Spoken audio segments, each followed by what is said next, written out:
Ndagira ngo munyemerere turebere hamwe izi breaking news zijyana n'aya makuru yihutirwa cyane. Hari hashize ukwezi kwendaga kuzura intumwa za Repubulika Iharanira Demokarasi ya Kongo n'iza FCM23 bose bari Doha muri Katari baganira ku bijyanye no gushyira umukono ku masezerano yemeza ibijyanye no kurekura imfungwa. Uyu munsi kera kabaye ubu mugezaho iyi nkuru bamaze gushyira umukono kuri ayo masezerano, ndetse tugiye kureba byose uko bizagenda intambwe ku yindi. Nkibutsa ko Kinshasa yari yarakomeje kubyihunza ikavuga ko ibijyanye n'ayo masezerano ko byazashyirwaho umukono nyuma y'uko impande zombi zamaze kugera ku masezerano ya nyuma, ariko kandi bijyanye n'igitutu cya M23 Kinshasa yashyizeho umukono. Hakaba n'amakuru yemeza ko impamvu Kinshasa yakomeje kubyihunza ko hari zimwe muri izo mfungwa zitakibarizwa kuri iyi si ya none, dore ko bamwe bishwe abandi bakaburirwa irengero. None rero tugiye kugaruka ku bijyanye no kuba izi mpande zombi zamaze kugera ku masezerano ya nyuma. Leta Zunze Ubumwe za Amerika nazo zisohoye itangazo nyuma yo kumenya ko impande zombi zasinya ayo masezerano.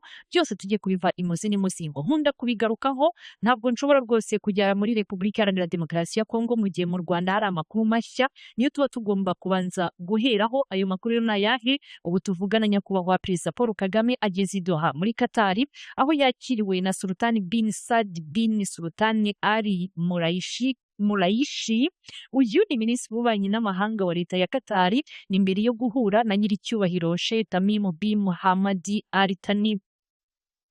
Emir wa Katari. Bikaba biteganyijwe ko bahura uyu munsi. Uruzinduko rwa nyakubahwa Perezida Paul Kagame ruje mu gihe Leta ya Katari iri mu gihe gikomeye cyane cy'amarira n'agahinda. Ni nyuma y'ibitero byaturutse cyangwa se byagabwe n'ingabo za Isiraheli byanahitanye abaturage bayo kandi binangiza byinshi mu mujyi wa Katari. U Rwanda rwagaragaje mu buryo bweruye ko ruhagaze rwose hafi ya Katari. Ni muri ibi bihe bikomeye bikajyana n'itangazo bashyize hanze ku munsi w'ejo. Kigali yatangaje ko yifatanyije n'icyo gihugu mu kababaro katewe n'urupfu rw'abaturage b'icyo gihugu bazize ibyo bitero.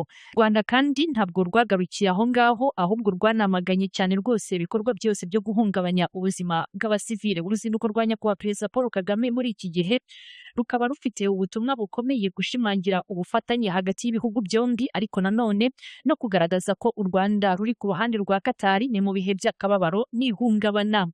Katari imaze imyaka myinshi cyane ari igihugu gifasha mu biganiro by'amahoro hirya no hino ku isi. Harimo ibiganiro bimaze igihe hagati ya guverinoma ya Repubulika Iharanira Demokarasi ya Kongo na FCM23.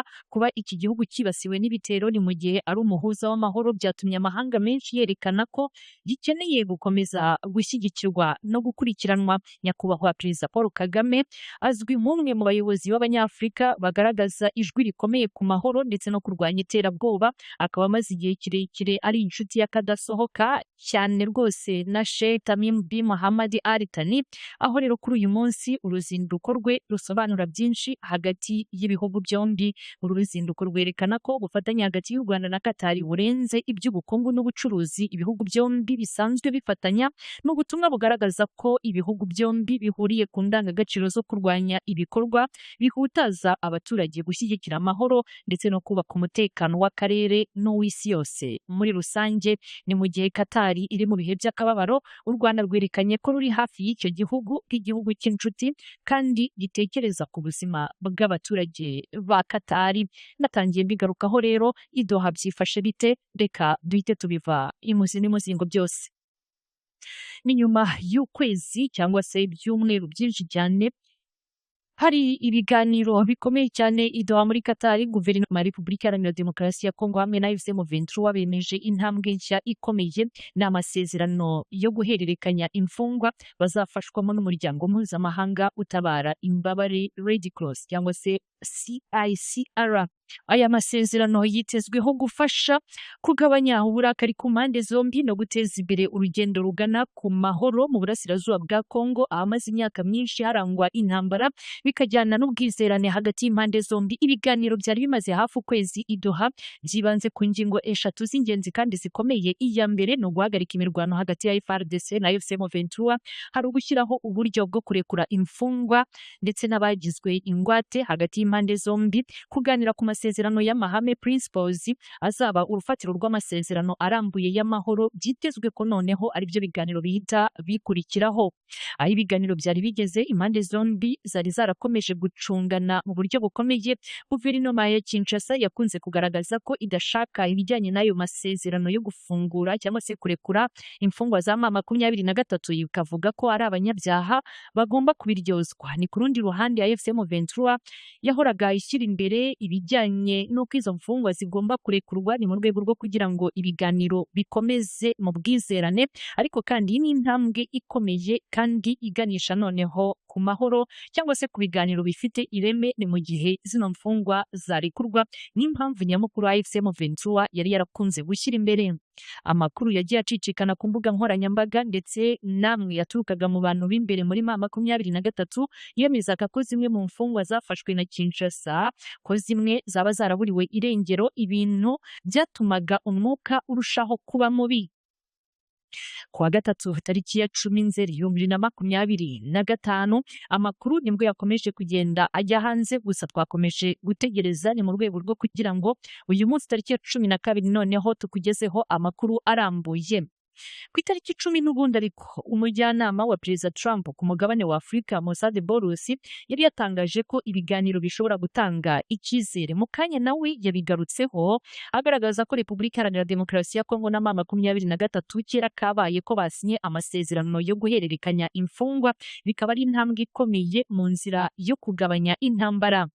Ni mu butumwa bwe yatambukije ku rubuga rwe yagize ati, turashimira isinywa ry'amasezerano yo guhererekanya imfungwa hagati ya guverinoma ya Repubulika Iharanira Demokarasi ya Kongo na AFC M23. Ni intambwe ikomeye iganisha ku kugabanya ndetse no guhagarika imirwano, guteza imbere amahoro mu burasirazuba bwa Kongo ndetse no kuzamura ubwumvikane bujyana n'ubwizerane. Ni muri aya masezerano nk'uko Boros yakomeje abivuga, umuryango mpuzamahanga utabara imbabare CICR uzaba umuhuza wigenga kandi uzafasha mu kumenya, kugenzura no kurekura imfungwa bikajyana n'amategeko ajyana n'imfungwa, aho bazafatanya n'impande zombi. Maze Boros yasoza agira ati, turashimira cyane Qatar ku ruhare rw'ingenzi yagize mu gukorana na CICR ni muri uyu murimo, kandi turasaba impande zombi gukoresha aya mahirwe kugira ngo bateze imbere ibiganiro biganisha ku masezerano arambye y'amahoro.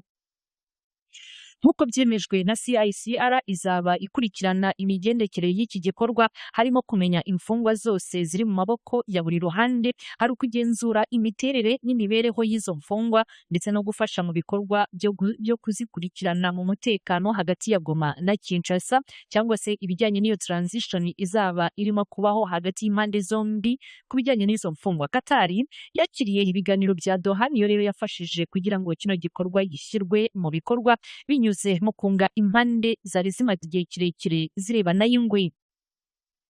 Kuba Kinshasa yemeye gusinya ku birebana n'imfungwa ni intambwe idasanzwe, kuko ni mu biganiro byose byabanje leta yahora itsimbarara igahakana ko itakigera rwose irekura izo mfungwa, ikavuga ko byaba byiza ikibazo cy'imfungwa kije nyuma y'amasezerano ya nyuma.